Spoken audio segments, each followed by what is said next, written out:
PCS ज्योति मौर्य के बहुचर्चित मामले की तरह एक और मामला बुधवार को झांसी में भी सामने आया, जहां लेखपाल बनने के बाद एक युवती ने अपने पति को ठुकरा दिया। युवक का कहना है कि दोनों ने प्रेम विवाह किया था, लेकिन नौकरी मिलते ही पत्नी ने उससे दूरियां बना ली।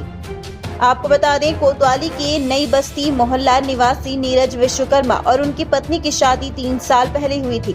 दोनों ने परिवार की रजामंदी के बिना प्रेम विवाह किया था। शादी के बाद कुछ समय तक दोनों साथ रहे, लेकिन धीरे धीरे उनके बीच मनमुटाव होने लगा। 2 साल पहले जब लेखपाल की वैकेंसी निकली तो नीरज ने अपनी पत्नी को फॉर्म भरवाया। वहीं उसकी पत्नी का चयन हो गया, वो लेखपाल बन गई। नौकरी मिलते ही पत्नी का व्यवहार पूरी तरह से बदल गया। वो नीरज से दूरियां बनाने लगी और ससुराल वालों के कहने पर उससे बात तक करना बंद कर दिया। इस घटना से परेशान नीरज ने पुलिस अधिकारियों से गुहार लगाई। बुधवार को जब एनआईसी में लेखपालों को नियुक्ति पत्र वितरित किए जा रहे थे तो वहां नीरज भी पहुंच गया और डीएम से मदद की गुहार लगाने को कहा। वहीं पति के आरोपों के बाद लेखपाल पत्नी भी मीडिया के सामने आई और अपनी बात रखी। मेरा नाम नीरज विश्वकर्मा है। मेरी धर्मपत्नी का नाम है ऋचा सोनी विश्वकर्मा।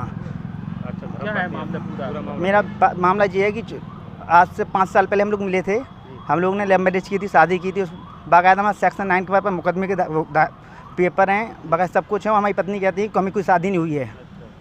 उसके बाद नौकरी लेखपाल का सिलेक्शन होने पे आ गया तो हमसे कह रही कि हमें कोई मतलब नहीं है आपसे। मतलब नौकरी लगने पे आपको छोड़ दिया? हाँ, नौकरी लगने पे हमें छोड़ दिया। कब से? हैं 18 जनवरी की बात है। 18 जनवरी से जब हम साथ नहीं रह रहे हैं। 2024 से? हाँ, 2024 से। उनको लेखपाल की नौकरी नियुक्ति पत्र कब मिला? जी आज मिला, पहले भी मिलना था तो जब कैंसिल हो गया था। जो आज मिला तो आज मिल गया होगा। मैंने किस तहसील में है जी? नई तहसील में है, झांसी? झांसी नई तहसील। अब क्या रही? हम जी अब कुछ कह नहीं रही है अच्छा ना। ये हम फैमिली कोर्ट में मुकदमा चल रहा है, मेरा तारीख पे आ रही ना कुछ आ रही है ये। अब क्या चाह रहे थे? हम ये चाह रहे हैं कि हम आराम से आ जाएं घर पे और आराम से रहें।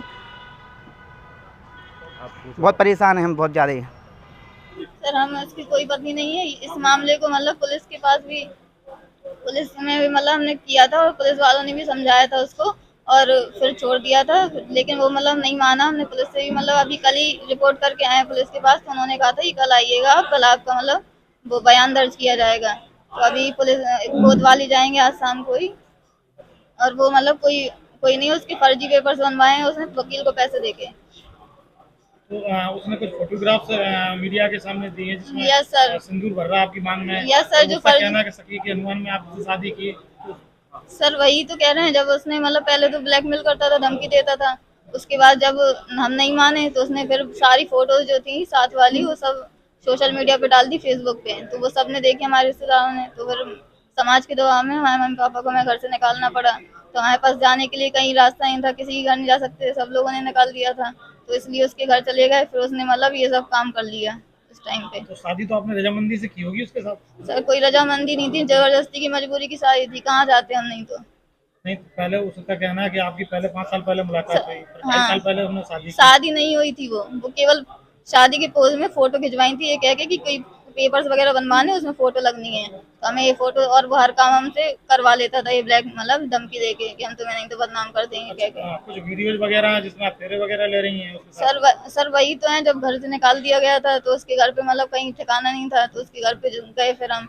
तो उस टाइम पे वो कह रहा हम मतलब अगर तुम्हें यहाँ रहना है तो ये सब करना पड़ेगा।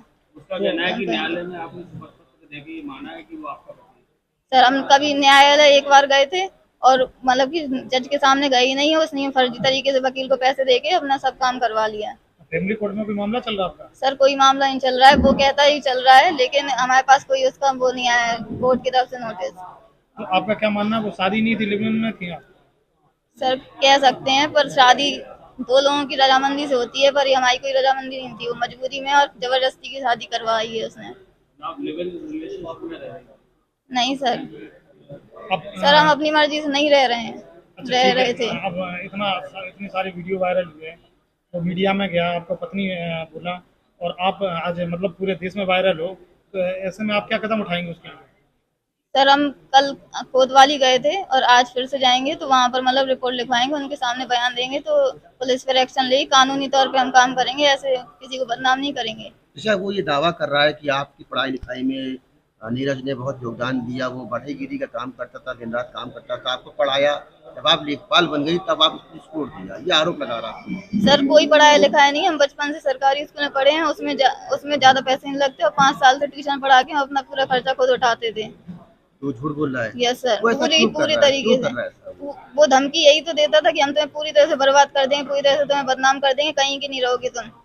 वो ये कह रहा है कि जब आप लेखपाल नहीं बनी तब उसके साथ थी, अब आप जब लेखपाल बन गई ऐसा कभी नहीं है, बहुत पहले से ऐसे ही चल रहा है। स्टार्टिंग में बस जब स्टार्टिंग में कुछ टाइम पे मतलब सही चला, उसके बाद जब उसकी मतलब सच्चाई पता चली, दारू पीता है, मारपीट करता है, तो मतलब तभी से हम लोगों के बीच में मतलब अनबनी होने लगी थी। कितने समय तक आप तो अच्छे से रहे साथ में? सर कुछ ही टाइम हुआ होगा, 6-7 महीने या 1 साल, ज्यादा से ज्यादा साथ में रहे थे? रहे नहीं थे, मतलब अनबन लड़ाई नहीं होती थी जब तक। तो उसके बाद जब उसकी सच्चाई पता चली तब से फिर मतलब लड़ाई होने लगी हम लोगों की। आप लगभग कितने महीने? सर एक महीने लगभग।